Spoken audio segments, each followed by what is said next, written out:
There are 3 mistakes everyone makes when setting up to driver. So what are they and how can you fix them? We're at Celtic Manor with Jack Backhouse to find out. So when it comes to driver, it feels like a lot of people get it wrong before they've even swung the club, because there's so many different setup mistakes you see people making. Yeah. What can people work on to make sure they're actually giving themselves a good chance before they start swinging? The first and the easiest one, I think, is tee height. Now, a lot of amateur golfers, I think, are worried about skying the ball, so swinging underneath it and marking the top of the driver, because it's quite an embarrassing thing to do. I don't think you should be worried about that, because we're trying to hit up on it as much as possible. So really, most amateur golfers should be pegging it as high as possible. I think when McIlroy was driving his best, when he was winning his majors in early 2010s, he was hitting teeing it up as high, as high as a tee could go, and even having tees built longer so he could tee it up even higher, because for him to drive the ball the best at the time, he was hitting up on it 3 or 4 degrees. But we know amateurs generally hit down 3 or 4. It's a really good thing to do when you go practice, is tee the ball up as high as possible. You probably will hit a few high off the face to start with, but what will happen is you'll eventually figure out a way to swing it yourself, where you're going to start to bottom out before the ball, swing up through it, and you'll notice you'll launch it a bit higher, the ball should spin a bit less and carry a bit further.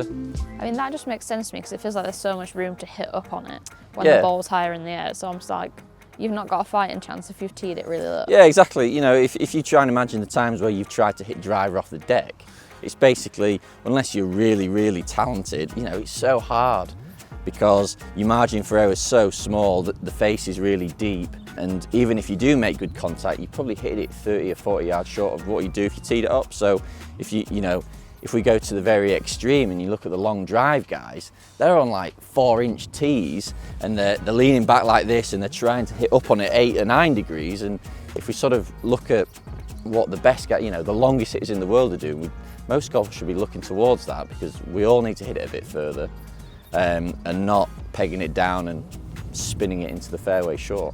You touched a bit on spine angle there. How can people use that to help themselves try hit up on the ball more? Spine angle's a big one, because again, if we assume that most golfers slice the ball, a big part of that is having their spine angle leaning towards the target, and what that does is it makes you swing across it and makes you hit down on it. If we look at the best drivers in the world, the people who hit it the longest, they all angle themselves away from the target, and then even when they swing down, they're trying to lean back and hit up and out to the right as much as possible, as that gives you more club head speed, less spin and higher launch. The way I was taught to do this was to address the ball as normal, hold the shaft down, your zipper or your sternum, and then tilt to the right by either pushing your hips forward or just dropping the right shoulder until the club touches your left leg or your front leg.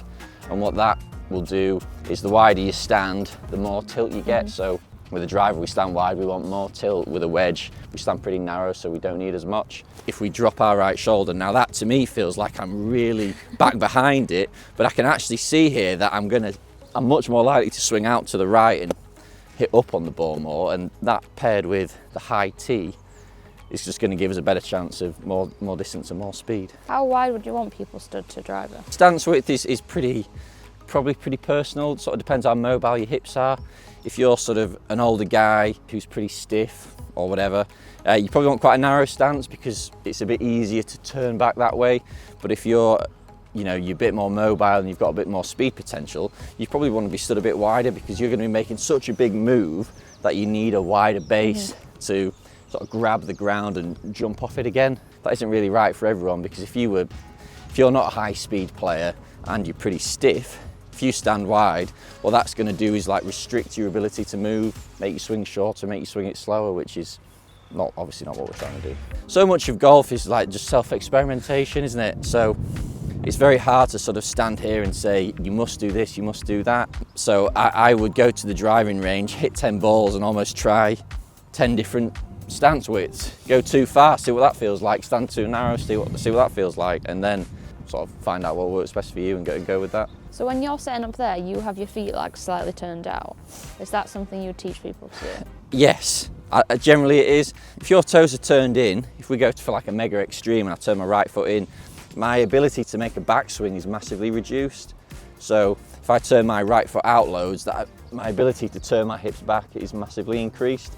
So if we know that the longest hitters have the most turn, what generally we're trying to do is set up in a way that allows you to make the biggest possible turn. It varies from person to person. You know, juniors don't need much of this because generally they're very mobile, but certainly some of the older guys that I teach are not mobile and need a bit of sort of foot flair. There's no like set 10 degrees, 5 degrees or whatever, but I generally will get people to just turn the toes out slightly, because that allows a bigger hip turn, which means a bigger shoulder turn, which means a longer swing, which means more swing potential. So the biggest thing golfers typically struggle with off the tee is a slice. Yeah. Could you set up differently to try kind of help with our mitigator? Yeah, absolutely. So if 90% of the golfers that turn up for a lesson are slicers, you know, you sort of get to see things that, you know, they all do generally. So a big one for me that I see all the time is shoulder and forearm alignment. So most slicers, probably because they're trying to they know they're going to slice it, so they're trying to start it left to try to get it in play, is they all sort of set up with open shoulders and a very high right arm. And what that does is it pretty much guarantees that I'm going to swing in a way that drags the club to the left and create that left path and sort of open face. It ruins your angle of attack. It means your swing generally is going to be a bit shorter and you're not going to hit it as far. If you're a slicer, the last thing you want to do generally is aim right, because that's where you hit it and that's where all your misses are. But set up square with their toes, but close the, you know, pull that right shoulder back, just pull the left shoulder forwards. And I always like to see people tuck that right arm in a little bit, because what that does is it sort of straight away gets me turning better, helps me get the club a bit more on the inside. And generally, if I address the ball with closed shoulders, my path will always move out to the right more. So, you know, fixing a slice is a long journey, it's a long process. You sort of have to do quite a bit of practice to get rid of that movement. And that's hard to do on the golf course, isn't it? You know, making swing changes when you're out playing is pretty much a disaster, and you know, it's not really the right place to do it. Something you can do if you're looking to try and just reduce the slice, neutralise yourself slightly, pull the right shoulder back, pull the right elbow in, keep your feet square, and that just almost like really sets you up to turn, get the club on the inside and be a bit more neutral. You can pretty much see as soon as you're doing it, like it's wanting to push you past. Yeah, absolutely, yeah. No, look, having it closed shoulders and, you know, a tucked right elbow doesn't guarantee anything, but if it sets you up in a way that just makes you feel like you're gonna swing a bit more neutral, then that's great. There's a bit of a misunderstanding where people think they have to be square. We must do this, we must do that, and you know, I really don't buy into that at all. I think what we're trying to do really is what gives you the best results, and if for you that's setting up with a really square feet but a really closed shoulder line and really tucked elbow, if that gets you swinging neutral, who's to say that's wrong?